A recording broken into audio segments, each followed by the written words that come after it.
Hello, and welcome to the unboxing and mounting video for Anker Solix X1. Before we begin, note that only properly trained technicians and certified installers should set up Anker Solix X1. Refer to the safety instructions for more information. You can pause the screen at any time to review the information. Here's some more important safety information. Don't place modules in an area exposed to direct sunlight, fire, or explosive material. And make sure the installation location is protected from hazards, like floods. Here's what you'll need to install Anker Solix X1. Note that tools and cables aren't included in the package. Start by opening the power module package. Here's what you'll find inside.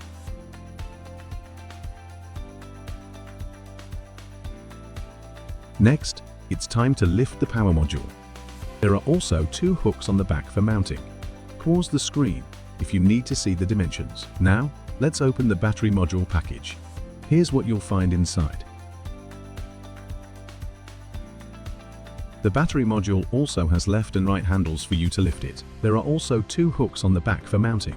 Pause the screen if you need to see the dimensions. Decide whether you'll install X1 on the ground or on the wall. We'll show you ground installation now. First, select a wall clearance of either 30 mm or 70 mm, depending on your needs. Next, place the battery base vertically against the wall. The arrow on the base should point toward the wall. When finished, check if the base is level. Fold the positioning card as directed and align it with the top of the base. Make sure it adheres to the wall and the base. Next, unfold the positioning card. Align the bottom holes with the marked points on the wall. Continue marking all necessary holes before mounting the bracket on the wall. When you're ready to mount the brackets, you'll see there are three options for screw hole spacing: 304 mm, 406 mm, and 508 mm. Use expansion screws to drill a hole on the marked point. Then insert the screws and take off the screw nuts. Put the bracket on the screws and confirm the bracket is level. Secure the screw nuts back. Repeat these steps to install all of the mount brackets on the wall.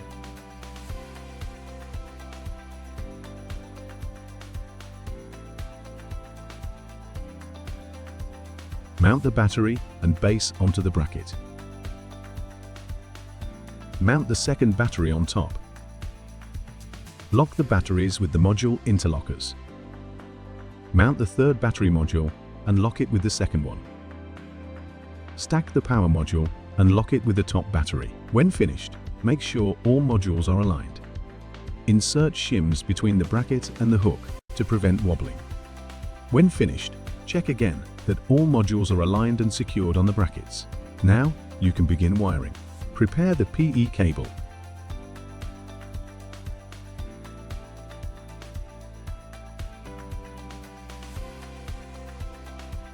Put the PE cable through the back of the power module and secure it with an M5 screw.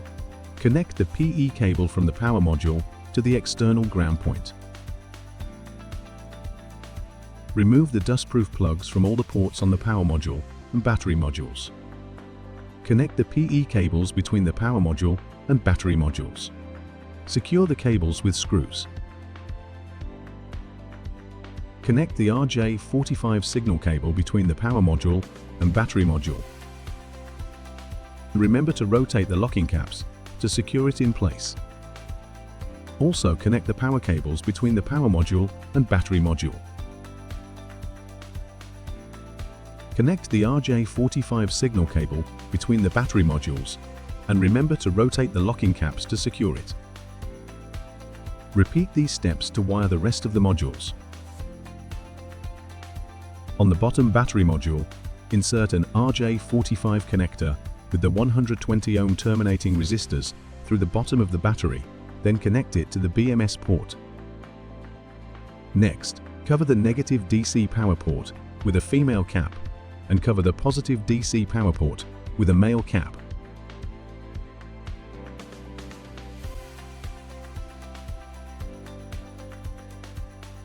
Now, prepare the cables for the PV system connection. Strip the insulation layers from the power cable and insert and crimp the tube terminals. Put the power cable through PV connectors. Use the same method to prepare the other PV power cables if needed. Make sure the photovoltaic output voltage is between 161,000 V. Take off the dustproof cap and insert the PV power cables. Disassemble an AC connector. Route a 5 conductors cable through the nut, claw, seal body and body. Then, strip the insulation layers from the conductors. Insert and crimp the tube terminals.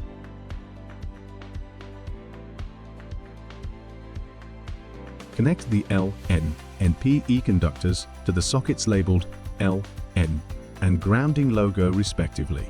Tighten the 3 screws on the housing.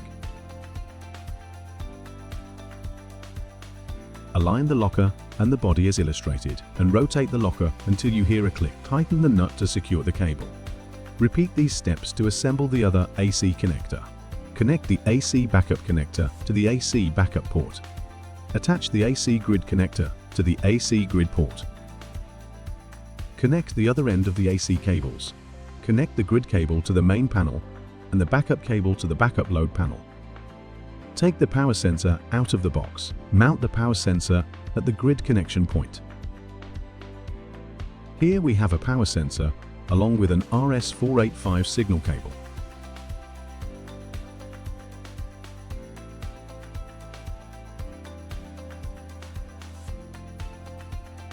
Mount the power sensor on the DIN rail. Connect the phase and neutral cables. Take out 3 current transformers from the packaging and connect them to the power sensor. Connect the current transformers L1 yellow cables, L2 green cables, and L3 red cables to their respective current input ports on the power sensor. Connect the signal cables to the power sensor's RS485 ports.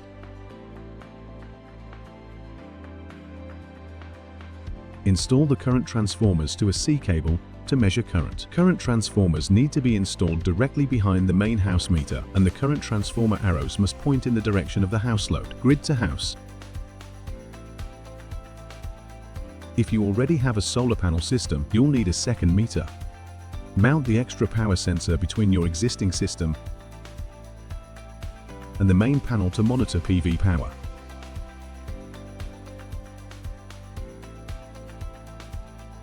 Remove the wiring compartment cover by pressing the clips on both sides.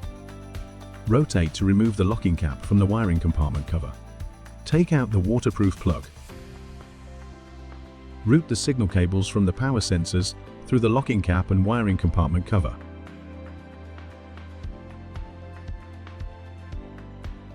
Insert the tube terminals into the 2-pin terminal block connector and plug the connector into the terminal block socket labeled meter.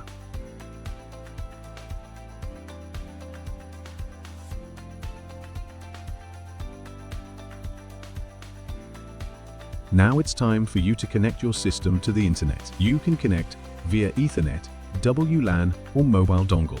First, take off the cover plate on top of the power module. On the right side of the power module, twist the WLAN 4G port cap to remove it.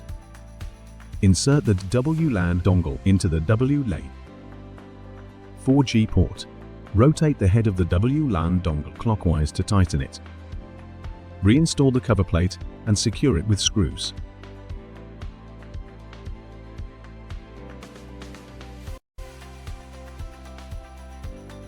For an Ethernet connection, please have an Ethernet cable ready.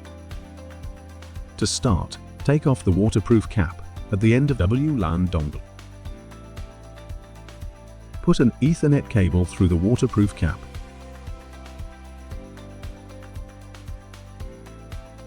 Strip the insulation layers on the ends of the Ethernet cable. Crimp the RJ45 connector using the RJ45 crimping tool. Ensure the pins click in place.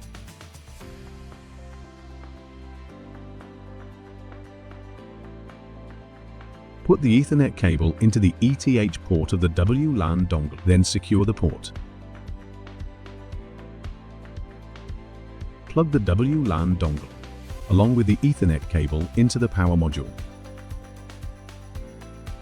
We're almost finished. Now it's time to install the battery side covers, starting with the bottom and moving up. Align the side cover clips with the grooves at the bottom of the battery. Push the side covers down to click into place. Install the side covers onto the power module, aligning the clips with the grooves. Push the covers down to click into place. Fasten the black M4 10mm screws on top. Install the right side wire cover. Install the left side cover on the power module. Align the side cover clips with the power module grooves and push down until it clicks into place. Fasten the black M410M screws on top. Install the left side wire cover.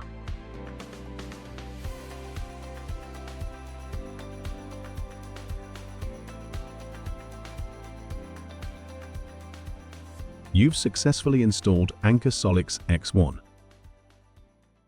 Anker Solix. Live in power.